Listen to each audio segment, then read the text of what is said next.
Bismillahirrahmanirrahim. Assalamualaikum warahmatullahi wabarakatuh. Alhamdulillahil karimir rahman, 'allamal Qur'an, khalaqal insana 'allamahu bayan. Asyhadu an la ilaha illallah wahdahu la syarika lahu wa asyhadu anna Muhammadan 'abduhu wa rasuluh. Allahumma shalli wa sallim wa barik wa an'im ala rasulina Muhammadin wa ala alihi wa ashabihi wa man tabi'ahum bi ihsan ila yaumil din. Allah Ta'ala fil Qur'anil Azim. A'udzubillahi minasyaitonir rajim. Iqra bismi rabbikal ladzi khalaq, khalaqal insana min 'alaq. Iqra wa rabbukal akram, alladzi 'allama bil qalam, 'allamal insana ma lam ya'lam. Amma ba'du, subhanaka la 'ilma lana illa ma 'allamtana innaka antal 'alimul hakim. Allahumma anfa'na bima 'allamtana wa 'allimna bima yanfa'una wa zidna. Hadirin jemaah salat maghrib Masjid Darul Jannah yang sama-sama orang berdoa Allah Subhanahu wa taala. Kembali kita panjatkan puji dan syukur kepada Allah Subhanahu wa taala yang telah melimpahkan segala nikmat dan karunia kepada kita semua. Pada saat ini, pada malam ini, alhamdulillah kita masih bisa bersama-sama mengkaji kembali salah satu ilmu Allah Subhanahu wa taala, mengkaji ilmu Al-Qur'an, mengkaji tafsir Al-Qur'an, mencoba untuk bersama-sama membahas tentang tafsir dari Al-Qur'an, dan insyaallah kita akan sama-sama membahas tentang tafsir dari surat Al-A'raf yang sebelumnya kita sudah sama-sama bahas tafsir surat Al-Qadar ya. Kemudian sebelumnya saya mohon maaf, biasanya pakai slide gitu, tapi saat ini karena terlalu padat mungkin kesibukan yang sebetulnya sama sibuk aja gitu ya, jadi belum sempat buat slide-nya. Pas saya cek di komputer saya ternyata kosong, gak ada slide.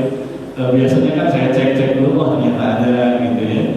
Nah, seperti pada pertemuan yang lalu surat Al-Qadar saya belum sempat bikin, tapi pas saya cek, wah ternyata sebelumnya saya udah bikin gitu ya. Jadi ada. Nah, ternyata pas saya cek tadi ternyata Al-A'raf ini belum ada gitu ya. Jadi mohon maaf, mudah-mudahan tidak berarti khidmah kita dalam mengkaji Allah Subhanahu wa taala. Akhirnya ini jemaah salat maghrib sama-sama mengharapkan ridha Allah Subhanahu wa taala. Kisahnya bermula pada saat Rasulullah SAW berusia sekitar 35 tahun, yang mana pada saat itu ada kejadian yang amat bersejarah untuk kita umat Islam khususnya. Ya, pada saat usia Rasulullah SAW usianya 35 tahun, terjadi peristiwa pemugaran Ka'bah. Ya, terjadi peristiwa pemugaran Ka'bah yang mana pada saat itu Ka'bah dipugar untuk direnovasi. Setelah selesai renovasi Ka'bah ini, orang-orang Makkah memiliki ikon baru. Ya, biasanya kan gitu, kalau misalkan suatu daerah, contoh di Bandung, misalkan alun-alun di renovasi kan, nah orang Bandung kan jadi punya ikon baru tuh ya, di alun-alun jadi ramai ya. Atau di tempat lain, contoh di Ujung Berung, sekarang kan Ujung Berung punya alun-alun juga gitu. Jadi ramai Ujung Berung ya. Sampai ada teman saya di kantor gitu ya, beliau mengatakan satu-satunya kecamatan di Bandung yang punya alun-alun itu adalah Ujung Berung gitu. Dengan bangga, jadi punya ikon baru, sama aja dengan zaman dulu, zaman Rasulullah SAW. Pada saat itu usia beliau 35 tahun, saat itu Makkah punya ikon baru, yakni sebetulnya bukan baru, tapi ikon yang sudah diperbaharui, ikon yang sudah direnovasi, yang mana pada saat itu Ka'bah menjadi sentral setiap orang, setiap tahun minimal orang-orang pada datang ke situ, yakni untuk melaksanakan ibadah haji. Ya, dan mulai Nabi Ibrahim alaihissalam kemudian bergulir waktu terus berjalan. Ya, nah sampai zaman Rasulullah SAW juga dari seluruh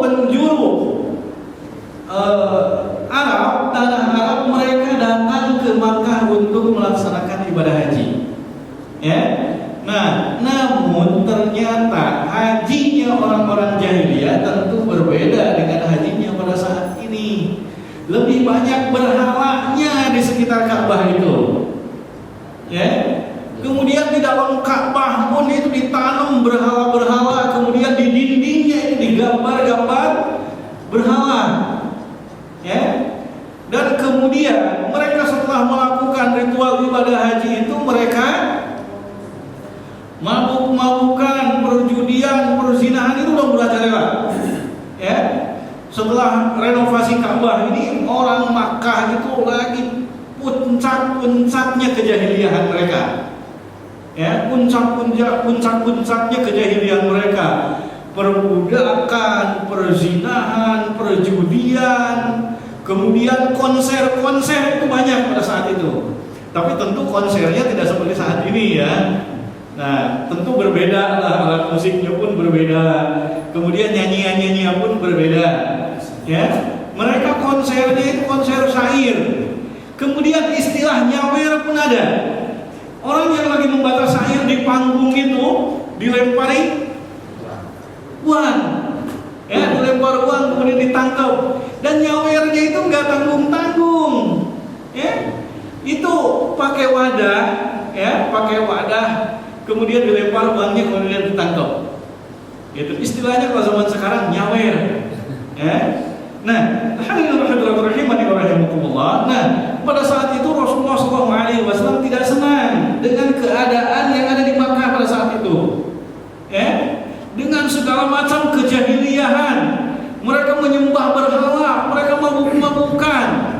Rasulullah SAW tidak senang dengan keadaan itu. Akhirnya Rasulullah SAW memilih untuk mengasingkan diri di Gua Hiro, ya, yang jaraknya sekitar 7 atau 8 km, yang ternyata posisi mulut Gua Hiro itu ternyata lurus, kalau bisa langsung melihat bagaimana kondisi Makkah. Ya, saat ini pun bisa langsung melihat kondisi Makkah. Kan apalagi saat ini kan lampu-lampu di mana-mana gitu ya. Jadi kalau malam hari pun terlihat bagaimana kondisi Makkah. Nah, zaman dulu pun Rasulullah SAW manakala beliau mengasingkan diri di Gua Hiro itu, beliau pun ketika siang hari itu beliau melihat bagaimana kondisi Makkah. Karena Makkah pada saat itu metropolitannya Arab, ya, metropolitannya Arab Makkah itu. Ya, nah kemudian hadirin rahimani wa rahimakumullah. Kemudian Rasulullah SAW sesekali melongok keluar dari gua itu dan melihat bagaimana kondisi Makkah yang tambah hari terus menerus malah tambah bobrok. Ya, akhlaknya tambah bobrok, apalagi akidahnya. Mereka musyrik, mereka menyekutukan Allah Subhanahu wa taala dengan mereka menyembah berhala-berhala. Dan Rasulullah SAW tidak senang dan beliau mengasingkan diri Gua Hiro. Kemudian pada saat Rasulullah SAW menjelang usia 40 tahun, Rasulullah SAW didatangi seseorang, yakni didatangi malaikat Jibril yang menyerupai seorang laki-laki. Tentu Rasulullah SAW di sini kaget.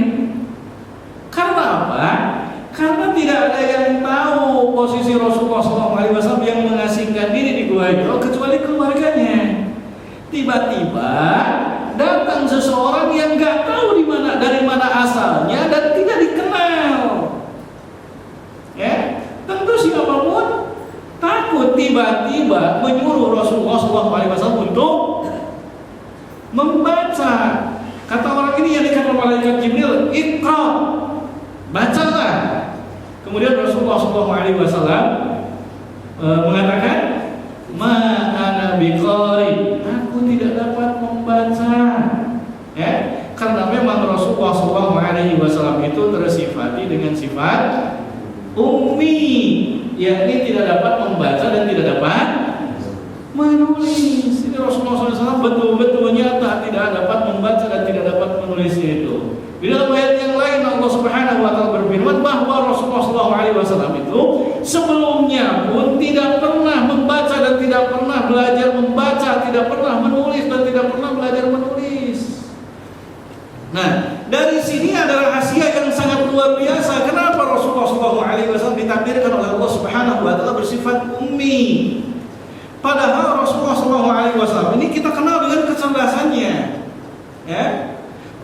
SAW itu amat sangat cerdas. Sehingga wahyu yang turun kepada Rasulullah SAW, yakni Al-Quran, ayat-ayat Al-Quran yang turun kepada Rasulullah SAW langsung Rasulullah hafal. Bahkan ketika di Ushurul Awakhir bulan Ramadan, Rasulullah itu senantiasa bermurojaah kepada malaikat Jibril, ya, murojaah Al-Quran, murojaah hafalan Al-Qurannya, sampai ditegur oleh Allah Subhanahu wa taala, la tuharrik bihi lisanaka lita'jala bi, inna alaina jam'ahu wa qur'ana fa idza qara'nahu fattabi' qur'ana. Kenapa? Karena Rasulullah cepat-cepat baca Qur'annya. Ya. Jangan kau cepatkan lisanmu itu dalam membaca Al-Qur'an itu. Karena apa? Karena Allah Subhanahu wa taala itu akan betul-betul mengumpulkan Al-Qur'an, menyusunkan Al-Qur'an dari mulai surat Al-Fatihah sampai surat An-Nas. Jadi jangan cepat-cepat gitu, ya.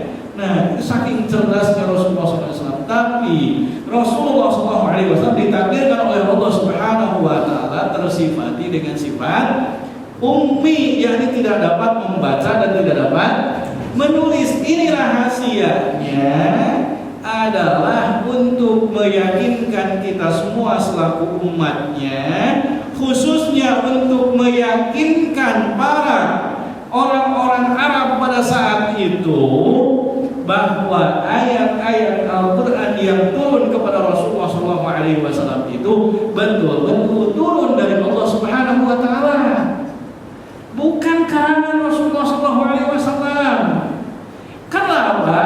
Rasulullah SAW tidak dapat membaca dan tidak dapat menulis pun, banyak sekali orang-orang Arab pada saat itu yang menuduh bahwa Al-Quran itu adalah karangan Rasulullah SAW.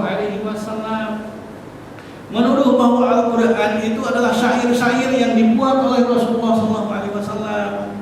Nah, tentu dapat kita bayangkan bagaimana kondisinya saat Rasulullah SAW itu dapat membaca dan dapat menulis.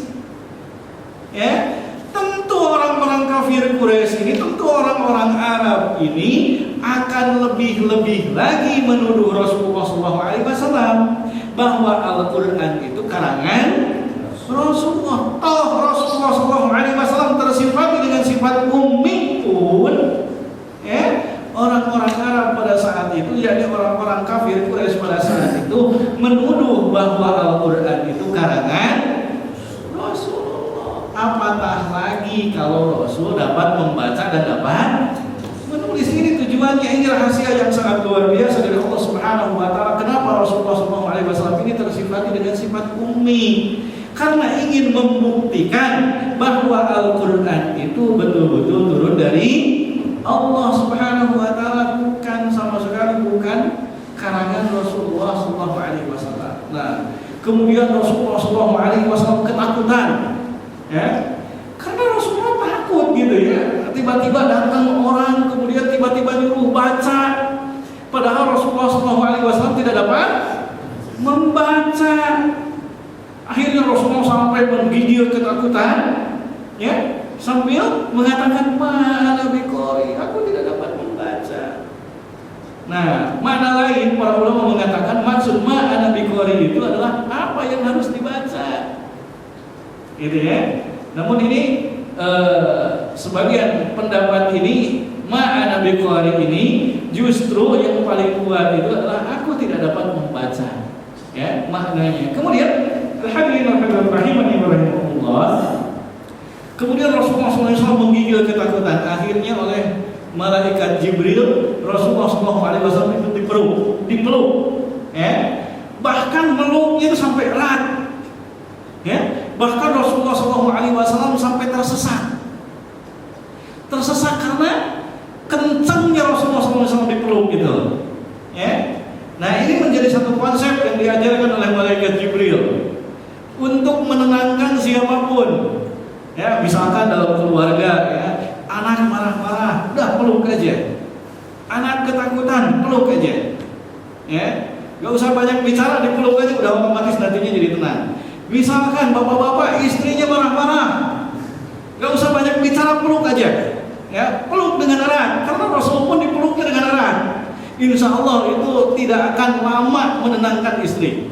Ya, menenangkan istri itu benar. Ya, karena apa? Rasulullah SAW pun dipeluk dengan erat. Ya, nah makanya kalau misalkan istri marah-marah atau istri ngamuk-ngamuk, bisa udah nggak usah banyak bicara, langsung peluk aja. Insya Allah tidak akan lama istri itu jadi tenang.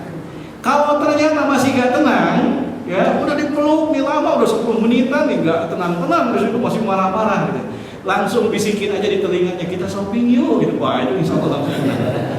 Ya, itu insya Allah otomatis langsung sembuh dari marahnya. Ya. Kalau misalkan udah 10 menit dipeluk masih marah-marah aja gitu. Nah, bisikin aja di telinganya, kita shopping yuk, insya Allah itu ya. Langsung sembuh, langsung mengiyakan, ayo gitu. Kenapa? Terkadang memang ada beberapa teman saya gitu ya. Dulu ketika saya di Timur Tengah, istri saya cerita gitu ya.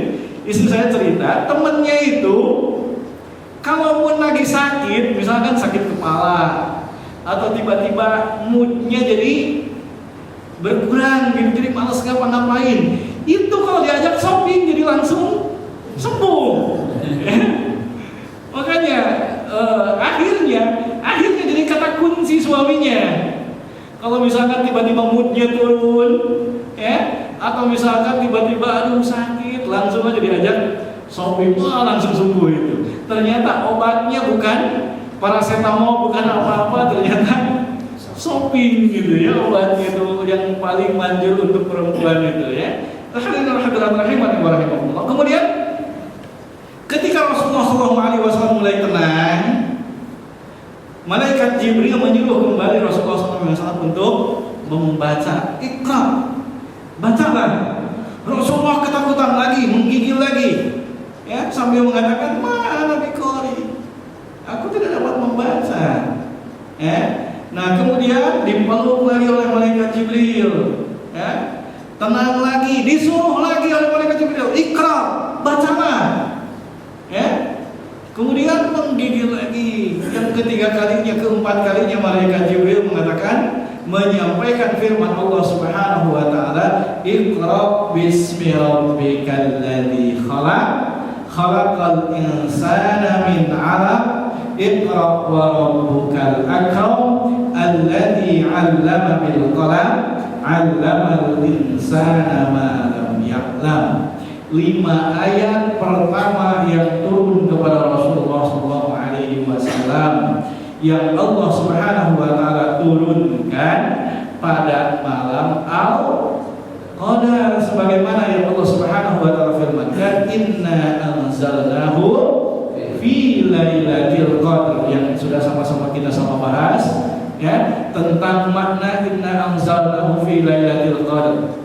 Sebagian ulama mengatakan bahwa turunnya pada malam Al-Qadar itu adalah turun dari Lauhul Mahfuz ke langit, ya, ke langit dunia yang mana turun sekaligus. Sebagian ulama lagi mengatakan bahwa yang dimaksud dengan turun pada malam Al-Qadar itu adalah turunnya wahyu pertama kepada Rasulullah SAW.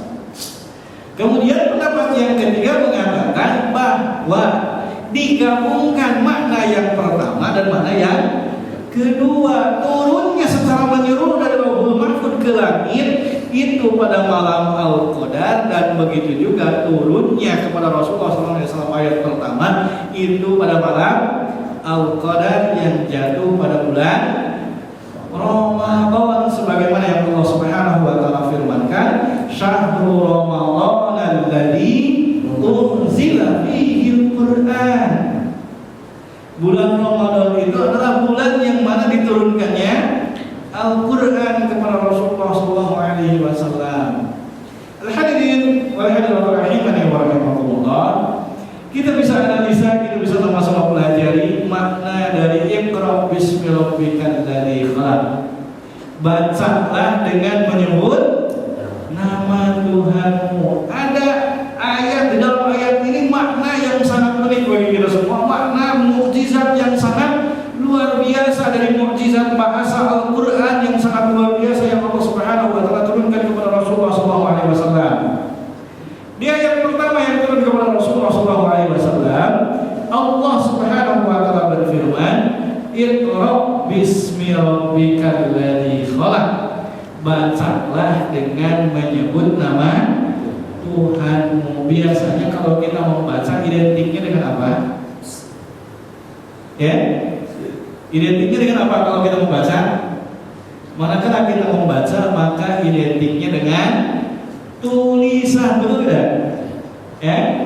Ketika kita disuruh membaca, maka yang akan kita tanyakan apa? Mana bacaannya? Betul, ya?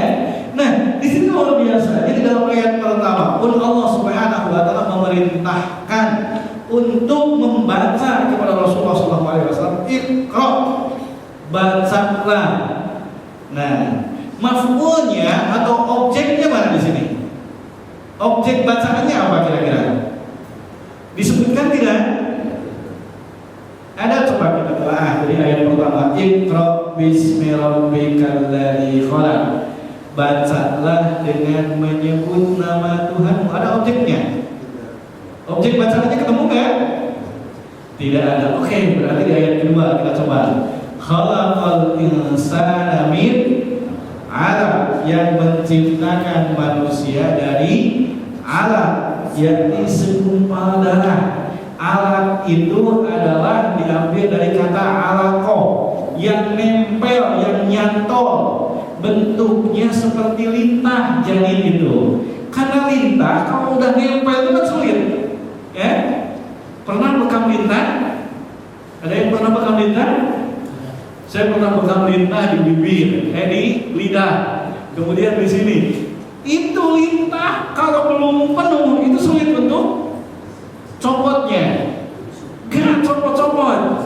Ya? Kalaupun dipaksa dicopot, itu yang justru bukan lintahnya ya, copot, tapi justru malah bisa jadi kulit kita ya terkelupas.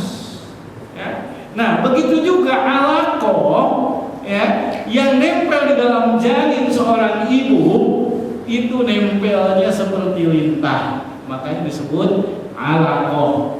Ya, khalaqal insana min 'alaq, yang telah menciptakan manusia dari alaq. Ada objeknya?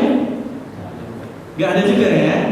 Kemudian ayat yang ketiga, "Iqra wa rabbukal akram", bacalah demi Tuhanmu yang maha mulia. Ada? Ketemu? Ada di sini. Ada akram di sini. Di situ gak ada objeknya, ternyata objek bacaannya belum ketemu. Ya? Nah, kemudian ayat yang keempat, "Alladzi 'allama bil qalam", yang telah mengajarkan al-qalam. Alladzi 'allama bil qalam, yang telah mengajarkan segala sesuatu dengan perantaraan al-qalam. Ada objeknya? Belum lagi. Kemudian ayat yang kelima, "Allamal insana ma lam ya'lam", yang mengajarkan manusia segala sesuatu yang tidak diketahuinya. Ada objeknya? Ternyata tidak diberitahu oleh malaikat Jibril objeknya itu apa. Ya, ternyata ini tentu menjadi kebingungan bagi Rasulullah SAW. Ya, dari mulai pertama didatangi oleh malaikat Jibril, Rasulullah ketakutan. Tiba-tiba disuruh baca, gak jelas juga baca apa. Tentu di sini Rasulullah SAW bingung, kemudian akhirnya Rasulullah SAW langsung turun dan lari. Ya. Nah, kemudian malaikat Jibril terbang sambil mengatakan, anta Rasulullah wa ana Jibril." Engkau adalah utusan Allah Subhanahu wa taala dan aku ini adalah Jibril. Makin ketakutan, lari Rasulullah SAW, bahkan dikatakan sampai tersandung-sandung. Ya, saking ketakutannya. Coba, kira-kira apa yang kita baca? Sudah kita pahami apa kira-kira yang kita baca? Sedangkan dari ayat pertama sampai ayat kelima setelah kita urut ternyata gak ada objeknya. Yang Allah Subhanahu wa taala perintahkan justru apa? Iqra bismi rabbikal ladzi khalaq, bacalah dengan menyebut nama Tuhanmu yang menciptakan. Apa objek bacaannya? Ada kan? Ternyata gak ketemu di sini. Maknanya adalah bahwa objek bacaan itu tidak terbatas, yakni segala sesuatu yang Allah Subhanahu wa taala ciptakan di alam semesta, di langit, di bumi, di planet-planet, itu merupakan objek bacaan kita semua. Termasuk juga di dalam diri kita, itu merupakan objek bacaan kita. Ya, sehingga ada istilah membaca zaman, membaca diri, membaca apa lagi? Membaca situasi. Nah, karena apa? Bacaan ini tidak terbatas. Karena apa? Allah Subhanahu wa taala berfirman dengan menggunakan kalimat iqra, ya, yang mana di sini membaca dengan arti maknanya adalah luas. Objek bacaannya ini luas, bukan terfokus ke dalam satu objek, bukan terfokus ke dalam Al-Quran. Karena manakala Allah Subhanahu wa taala memerintahkan untuk membaca Al-Quran, Allah sampaikan dengan kalimat tilawah, yang mana ketika diterjemahkan ke dalam bahasa Indonesia, baik ikro ataupun tilawah, baik kiroah ataupun tilawah, ternyata maknanya sama, yakni maknanya adalah membaca. Namun tentu pada hakikatnya kiroah dengan tilawah ini beda. Ya, kalau kiroah ini adalah membaca segala sesuatu, itu kiroah, ya, dan membacanya secara umum. Tapi kalau tilawah, Allah Subhanahu wa taala hanya khususkan untuk Al-Quran. Karena tilawah itu harus ada setelahnya yang mengikuti. Ya, dari kalimat tala yatlu tilawatan, harus ada yang mengikuti, dalam artian harus diikuti. Bukan hanya sekedar membaca saja Al-Quran itu, tapi harus diikuti dengan mengkaji tafsirnya, mengkaji ilmu-ilmu Al-Quran itu, kemudian mentadaburinya dan mengamalkan. Itu yang dimaksud dengan tilawah. Bahkan di dalam Al-Quran terdapat sekitar 63 kali kalimat tilawah itu, yakni dengan berbagai macam cabang dari kalimat tilawah itu. Contohnya di dalam surat Al-Kahfi ayat 27, Allah Subhanahu wa taala berfirman, "Utlu ma uhiya ilaika min kitabi rabbik la mubaddila li kalimatih," dan seterusnya.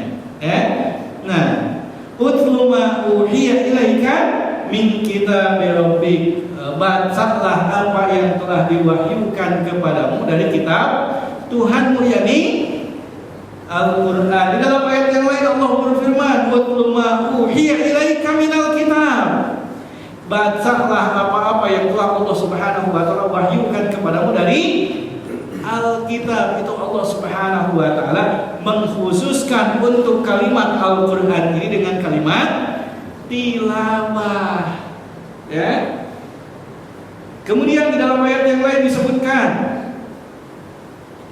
"Wa umirtu an akuna minal muslimina wa an atlul Qur'an," dan aku diperintahkan untuk menjadi orang muslim, kemudian aku diperintahkan juga untuk menyampaikan Al-Quran. Nah, atluwa dari kalimat tala yatlu tilawatan juga, ya, atluwa itu, ya, dari kalimat tilawah. Saya sudah kasih 3, masih ada berapa lagi?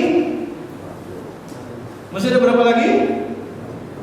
60 lagi, karena semuanya ada 63. Kalau saya sampaikan semuanya yang ada habis waktunya. Ya, silahkan 60 lagi PR buat bapak-bapak ibu-ibu di sini. Ya, PR maka silahkan cari banyak, masih 60. Contohnya gak usah banyak-banyak, harusnya cuma 1 aja, udah. Saya udah kasih 3, cari silahkan 60 lagi. Ya. Nah, tapi Allah Subhanahu wa taala sampaikan di ayat yang pertama turun adalah Iqra, yakni qiraah, membaca, yang ternyata objeknya, objek bacaan tersebut itu tidak disebutkan oleh Allah Subhanahu wa taala. Karena apa? Karena objek dari bacaan ini tidak terbatas. Ya. segala sesuatu yang Allah Subhanahu wa taala ciptakan itu menjadi objek bacaan kita. Namun ingat, membacanya harus bismi rabbikal ladzi khalaq, dengan menyebut nama Tuhanmu yang menciptakan. Supaya apa? Supaya lahir ma'rifah, yakni supaya lahir ketauhidan kepada Allah Subhanahu wa taala. Di dalam surat Fussilat disebutkan, Allah Subhanahu wa taala berfirman, "Sanurihim ayatina fil afaqi wa fi anfusihim hatta yatabayyana lahum annahul haq." Telah Allah Subhanahu wa taala perlihatkan tanda-tanda kekuasaan Allah Subhanahu wa taala fil afaq, di alam semesta, dari langit, dari bumi, daratan, lautan, gunung, lembah, pohon-pohon, sungai-sungai, kebun-kebun, buah-buahan, sayur-sayuran, ya, hewan-hewan, ikan-ikan. Hewan sama ikan beda nggak ya? Sama-sama hewan, ya, hewan darat, hewan air, gitu ya. Nah, itu merupakan objek bacaan kita. Wa fi anfusihim, dan di dalam diri kita masing-masing, ya, dari mulai ujung rambut sampai ujung kaki. Ini semua adalah tanda kekuasaan Allah Subhanahu wa taala yang maha sempurna. Bahkan manusia diciptakan paling sempurna. Laqad khalaqnal insana fi ahsani taqwim. Sebaik-baik pencinta, coba dari ujung rambut, masya Allah, ya. Ada yang bisa nanam rambut satu aja. Alat yang paling canggih saat ini, ada yang bisa nanam rambut? Ya, ada kan?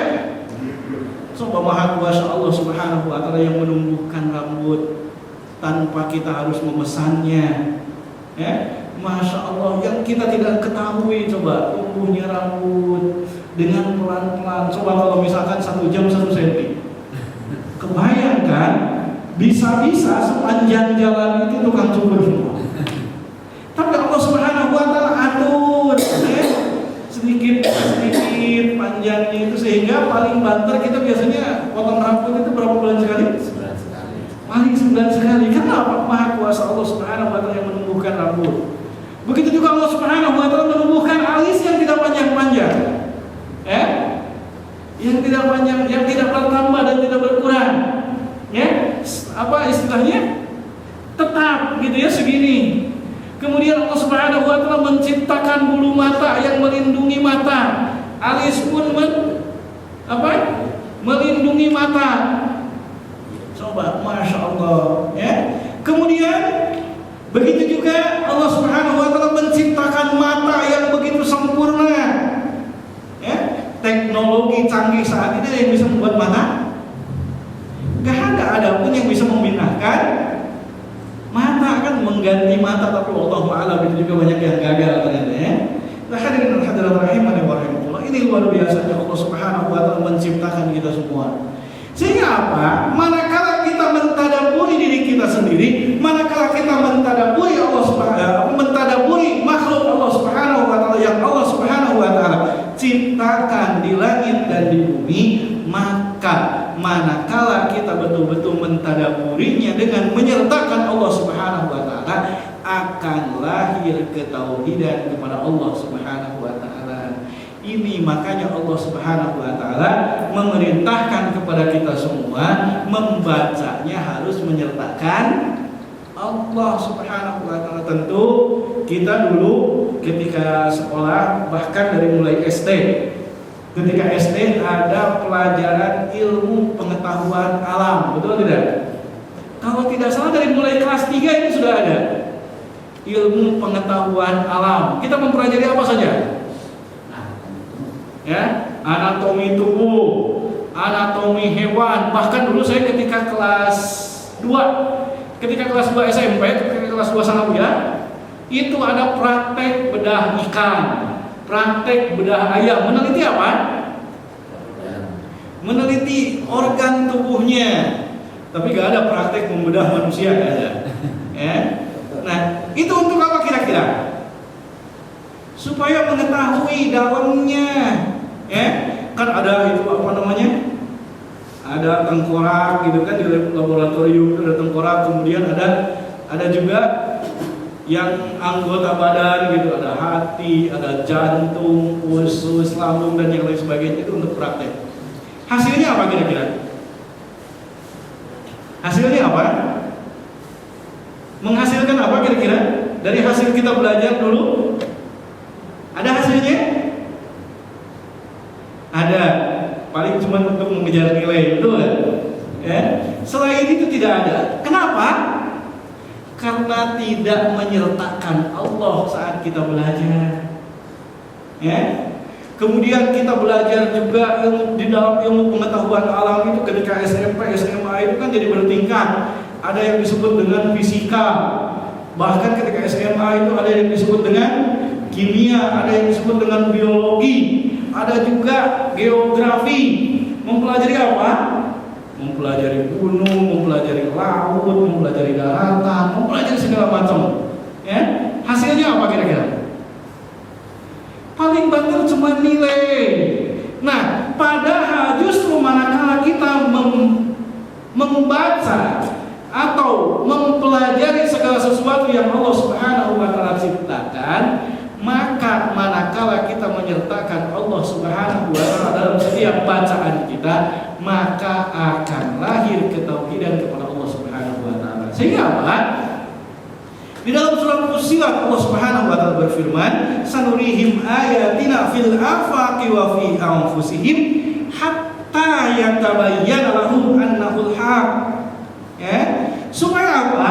Supaya betul-betul jelas bahwa yang hak itu hanya Allah Subhanahu wa taala, yakni lahir ketauhidan kepada Allah Subhanahu wa taala, melahirkan kalimat la ilaha illallah, bahwa tidak ada Tuhan kecuali Allah Subhanahu wa taala yang menciptakan alam semesta begitu sempurna, yang menciptakan diri kita begitu sempurna. Sempurna kan coba diri kita? Masya Allah, Allah Subhanahu wa taala ciptakan hidung yang lubangnya di bawah, ada yang mancung, ada yang minimalis seperti saya. Ya. Nah, dengan Allah Subhanahu wa taala simpan lubangnya di bawah. Coba kalau misalkan lubangnya di atas, berabe kalau hujan. Ya. Yang ada bersihin dulu, ya. Allah Subhanahu wa taala ciptakan bibir dua yang bisa berbicara. Allah Subhanahu wa taala ciptakan lisan. Allah Subhanahu wa taala ciptakan lidah yang bisa membedakan mana yang enak, mana yang pahit. Bisa membedakan mana madu, mana garam. Ya, bisa membedakan mana rujak, mana lotek. Ya. Terus bisa membedakan, Masya Allah, lidahnya masih ini yang satu, tapi manakala dimasukin garam kerasa asin, masuk gula kerasa. Tidak pernah ada ceritanya orang ganti lidah karena akan mencoba yang manis misalnya. Oh, ini makanannya asin, ini ganti lidahnya misalnya. Ah, pengen pizza rasa apa misalkan, ya? Pengen pizza tapi rasanya rasa es krim gitu ya. Lidahnya pakai lidah yang manis, tidak kan? Lidahnya masih lidah yang ini. Coba begitu sempurnanya Allah Subhanahu wa taala menciptakan kita semua. Alat pencernaan yang Masya Allah, yang masuk ke dalam mulut kita itu apa? Nasi, kemudian apa? Sayuran, ikan, ayam, kadang ditutup lagi sama apa lagi? Segala macam masuk ke dalam mulut kita. Tapi Masya Allah, Allah Subhanahu wa ta'ala ciptakan alat pencernaan. Dari alat pencernaan itu dipisah-pisah, mana air, mana darah, mana yang dibuang. Ternyata tidak tertukar mana yang harus dibuang lewat jalur depan, mana yang harus dibuang lewat jalur belakang, mana juga yang harus jadi darah. Coba teknologi yang paling canggih saat ini udah bisa mengumpulkan makanan satu piring misalkan, kemudian itu diolah, dari hasil olahan itu ngalir air kencing misalkan, ngalir kotoran. Ada teknologi saat itu saat ini yang mampu? Ada? Tidak ada, Pak. Ada. Kalau ada, tidak donor darah. Tidak harus ada donor darah. Kalau ada, kalau ada tidak harus ada donor darah. Tapi kan sekarang kan sampai di rumah sakit itu kehabisan darah. Gara-gara apa? Gara-gara jarangnya orang yang donor darah. Coba kalau misalkan bisa buat seperti itu, gak harus repot-repot donor darah, gak harus ada ceritanya kehabisan darah. Dan misalkan kalau kita susah ini mencerna gitu ya, wah ini susah makan kita, waduh kurang darah, tinggal langsung aja setorin makanannya atau tinggal beli darahnya gitu ya, langsung dimasukkan ke tubuh kita. Tapi masya Allah, Allah Subhanahu Wa Taala begitu sempurna menciptakan kita semua. Sempurna kan? Sempurnanya diri kita semua menandakan maha sempurnanya yang menciptakan. Ya. Sehingga apa? Manakala kita mempelajarinya, manakala kita mentafakurinya, dan manakala kita mentafakurinya menyertakan Allah Subhanahu Wa Taala, maka akan lahir ketauhidan kepada Allah Subhanahu Wa Taala. Ini makanya Allah memerintahkan kita untuk membaca menyertakan Allah. Supaya apa? Ketika kita membaca itu lahir ketauhidan kepada Allah Subhanahu Wa Taala, lahir keyakinan kepada Allah Subhanahu Wa Taala, lahir kesadaran bahwa hanya Allah Subhanahu Wa Taala yang Maha Kuasa, hanya Allah Subhanahu Wa Taala yang hak untuk kita sembah. Itu makna dari Iqra bismi rabbikal ladzi khalaq. Ketika kita mempelajari gunung yang mana Allah Subhanahu Wa Taala menciptakan gunung ini, bukan sia-sia kita belajar guru geografi yang mana ternyata gunung itu fungsinya adalah untuk menjadi pasak bumi gitu ya, paku bumi. Allah Subhanahu Wa Taala berfirman wal jibala autada, dan Allah Subhanahu Wa Taala telah menciptakan gunung itu sebagai pasak. Nah, maka kita tafakuri, maka kita tadabburi ayat Allah Subhanahu Wa Taala di seluruh alam semesta ini. Manakala kita bertemu dengan apapun, dengan hewan, ya, masya Allah, Allah Subhanahu Wa Taala telah menciptakan, menjaga, mengatur, memberi rezekinya, sehingga wa ma min dabbatin fil ardi illa 'alallahi rizquha. Tidak ada binatang sampai binatang melata pun yang Allah Subhanahu Wa Taala tidak berikan rezeki, apalagi kita. Kemudian apa yang harus kita hiraukan? Apa yang kita khawatirkan tentang rezeki? Sedangkan rezeki itu sudah dijamin oleh Allah Subhanahu Wa Taala. Ya, yang justru akhiratlah yang harus kita hiraukan. Akhiratlah yang harus kita, maksudnya akhiratlah yang harus kita risaukan. Nasibnya bagaimana nanti nasib kita di akhirat?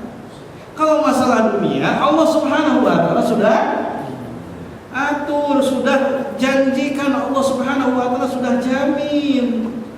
Ya. Nah, inilah makna dari kita diperintahkan untuk membaca menyertakan Allah Subhanahu Wa Taala, supaya lahir dari kita hasil membaca itu betul-betul tauhid kita hanya untuk Allah Subhanahu Wa Taala, sehingga timbul kesadaran di dalam diri kita, la ilaha illallah, tidak ada Tuhan kecuali Allah Subhanahu Wa Taala. Ini makna dari Iqra bismi rabbikal ladzi khalaq. Hadirin rahimani wa rahimakumullah. Kemudian di dalam ayat yang kedua Allah Subhanahu Wa Taala berfirman, khalaqal insana min 'alaq, yang telah menciptakan manusia dari 'alaq, dari yakni segumpal darah yang menempel. Allah Subhanahu Wa Taala secara detail menjabarkan tentang proses penciptaan kita semua. Di dalam surat Al-Mu'minun Allah Subhanahu Wa Taala berfirman, wa laqad khalaqnal insana min sulalatin min tin, dan sungguh Allah Subhanahu Wa Taala telah menciptakan manusia itu dari saripati tanah. Semua dari tanah. Kita ini semua dari tanah. Apa coba yang kita sombongkan? Sementara tiap hari kita injak tanah. Kita itu nggak ada bedanya dengan apa yang kita injak tiap hari. Ya, oh enggak,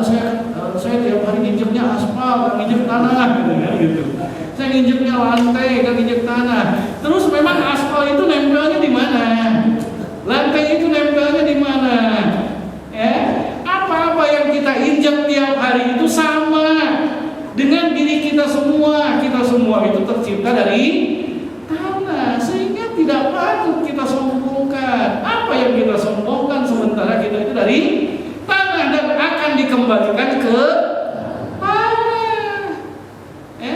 Coba siapa yang bisa menolak kita dikembalikan ke tanah? Ada? Gak ada, semuanya pun pasti dikembalikan ke tanah. Hadirin rahimani wa rahimakumullah. Sehingga tidak ada yang patut kita sombongkan, tidak ada yang bisa kita sombongkan. Kalau misalkan ada orang sombong, ada orang petantang-petenteng, ada orang beragagah bregege gitu ya, itu jangan-jangan diciptakannya dari tanah sengketa gitu ya. Karena apa? Kita tidak ada yang patut kita sombongkan. Karena apa? Kita itu tercipta dari tanah. Cobain. Misalkan kita rata-rata berat kita berapa kilo? Misalkan 60 kilo, ambil saja 60 kilo. Kita karungin tanah 60 kilo, bawa ke pasar, pikul bawa ke pasar, sambil dijual tanah. Siapa yang mau beli tanah? Kira-kira ada yang beli gak? Gak ada. Paling juga ada yang bilang apa? Ini sejak kapan gilanya? Paling juga gitu. Nah, yang ada juga yang mengatakan gitu. Boro-boro ada yang beli. Kecuali tanah Lembang. Ada kan di tempat-tempat yang jual yang jual kembang, yang jual bunga-bunga, pohon-pohon gitu ada biasanya tanah Lembang. Itu biasa gitu, ada gitu ya. Tapi misalkan kita tiba-tiba ngarungin tanah kemudian bawa ke pasar, gak bakalan laku. Ya, tiba-tiba pengen dijual, ketika ada yang iseng nanya pun berapa mau dijual? 1 juta. Kira-kira disebut apa? Wah, ini tambah gila, paling juga gitu. Nah, ini kita ini diciptakan dari saripati tanah, dari tanah kita itu. Kemudian Allah Subhanahu wa taala berfirman, "Wa laqad khalaqnal insana min sulalatin min tin, tsumma ja'alnahu nutfatan fi qararin makin." Kemudian Allah Subhanahu wa taala ciptakan pada fase berikutnya, Allah jadikan di waktu yang lumayan lama, makanya Allah Subhanahu wa taala pakai kalimat tsumma, tsumma ja'alnahu nutfah. Kemudian Allah Subhanahu wa taala ciptakan nutfah, yakni air mani, yang mana manusia itu tercipta dari air mani laki-laki dan air mani perempuan. Air mani laki-laki dan air mani perempuan. Tsumma ja'alnahu nutfatan fi qararin makin. Kemudian sperma masuk, kemudian bertemu dengan sel telur, di situ dibuahi, kemudian jadi sel pecah jadi 2 jadi 4 jadi 8 jadi 16 jadi 32 jadi 64, dan berikutnya terus pecah kelipatan 2 sampailah berikutnya summa khalaqnan nutfata 'alaqah. Jadi 'alaqah. Nah, 'alaqah itu adalah segumpal sedikit darah yang seperti lintah dan besarnya pun sebesar lintah. Summa khalaqnal 'alaqata mudghatan fa khalaqnal mudghata 'idhaman fa kasawnal 'idhama lahma. Kemudian dari 'alaqah itu segumpal daging yang sama-sama masih darah ini, kan darah, daging itu kan dari darah, Nah, kemudian dari segumpal daging itu jadi tulang, Kemudian fakasawnal idhama lahma. Kemudian dari tulang itu Allah Subhanahu wa taala, tulang itu kemudian dibungkus dengan daging. Summa ansha'nahu khalqan akhar fatabarakallahu ahsanul khaliqin. Kemudian Allah Subhanahu wa taala ciptakan fase-fase berikutnya yang berbentuk manusia. Kemudian Allah Subhanahu wa taala lahirkan, kemudian menjadi dewasa, menjadi tua, dan dimasukkan ke tanah, kembali lagi ke tanah, yakni summa ansha'nahu khalqan akhar fatabarakallahu ahsanul khaliqin summa innakum ba'da dzalika lamayitun. Kemudian setelah itu Allah Subhanahu wa taala jadikan Mayan yang tidak ada harganya, sok jualan mayan ada? Ada yang mau beli? Paling juga ada buat apa namanya diganti, apa namanya misalkan organ-organ tubuhnya diambil, disebutnya apa? Ya itulah istilahnya ya. Nah, tapi tidak berharga, orang juga geluh kalau udah busuk gitu, gak ada yang mau. Ya, saking hinanya kita. Apa coba yang mesti kita sombongkan? Nah, Allah Subhanahu wa taala yang menciptakan kita dengan begitu sempurna dari alat itu. Ya, Allah Subhanahu wa taala dengan begitu sempurnanya fase-fase penciptaan yang mana Allah Subhanahu wa taala tuturkan di dalam kalimatnya di dalam surat Al-Mu'minun tadi dengan menggunakan summa dan menggunakan fa. Dan ini adalah rahasia yang sangat luar biasa. Di dalam kaidah bahasa Arab disebutkan wal fa'u litartibi binfisali wa summa litartibi binfisali. Fa itu untuk tartib ittisal yang tidak ada jeda, yakni untuk susunan yang tidak ada jeda. Sedangkan summa itu untuk susunan yang ada jedanya. Nah, Allah Subhanahu wa taala kan ciptakan dari tanah, dari saripati tanah. Kemudian summa khalaqnahu nutfatan fi qararin makin. Pakai summa. Karena dari saripati tanah sampai sperma itu melalui tahapan-tahapan yang dilewati proses yang lumayan lama. Kemudian berbeda halnya dengan summa khalaqna nutfata 'alaqatan. Nah, dari nutfah ke 'alaqah pun itu ada jeda. Tapi dari 'alaqah ke mudghah itu tidak ada jeda. Fa khalaqnal 'alaqata mudghatan fa khalaqnal mudghata idhaman fa kasawnal idhama lahma. Urutan itu yang tidak ada jeda lama. Prosesnya langsung berurutan terus. Ya. Beda dengan yang memakai summa, itu pasti ada jeda proses-proses yang lain. Ya. Fa khalaqnal 'alaqata mudghatan fa khalaqnal mudghata idhaman fa kasawnal idhama lahma.